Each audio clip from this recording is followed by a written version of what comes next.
39 பேர் உயிரிழந்த இந்த கரூர் துயர சம்பவத்தில் ஒரே குடும்பத்தை சேர்ந்த 3 பேர் உயிரிழந்திருக்கிறார்கள். 38 வயதான ஹேமலதா நெரிசலில் சிக்கி உயிரிழந்த நிலையில் 2 குழந்தைகளும் உயிரிழந்ததாக, ஒரே குடும்பத்தை சேர்ந்த 3 பேர் உயிரிழந்ததாக தெரிய வந்திருக்கிறது. விவரங்களோடு இணைகிறார் எம்முடைய செய்தியாளர் பூபதி. பூபதி, ஒரே குடும்பத்தை சேர்ந்த 3 பேர் இறந்திருக்கிறார்கள். 2 குழந்தைகளும் ஹேமலதா என்ற 38 வயதான பெண்ணும் உயிரிழந்திருக்கிறார். விவரங்களை வழங்கலாம்.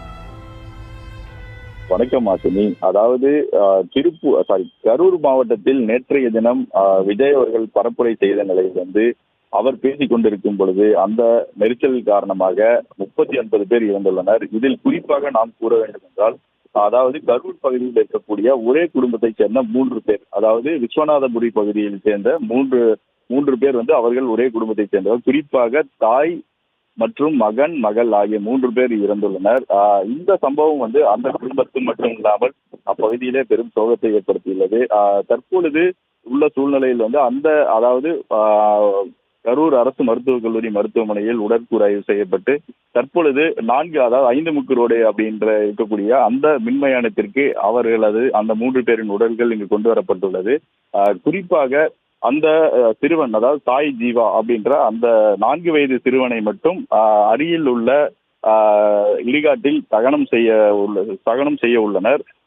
மற்றும் ஹேமலதா மற்றும் சாய் லட்சணா அப்படின்ற அவர்கள் 2 பேரையும் அந்த மின்மயானத்தில் எரியூட்டப்பட உள்ளனர்.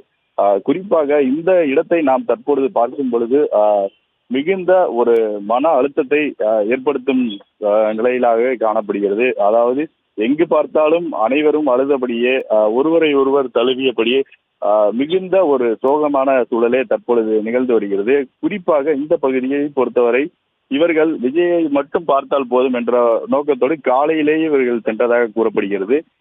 தொடர்ந்து விஜயை பார்க்க வேண்டும் என்ற எண்ணத்தில் இருந்த சூழ்நிலையில் இது போன்ற ஒரு சம்பவம் நடந்தது இந்த பகுதியை மற்றும் அந்த குடும்பத்தை பெரிய அளவில் பாதிப்பு ஏற்படுத்தியுள்ளது. ஹேமலதா,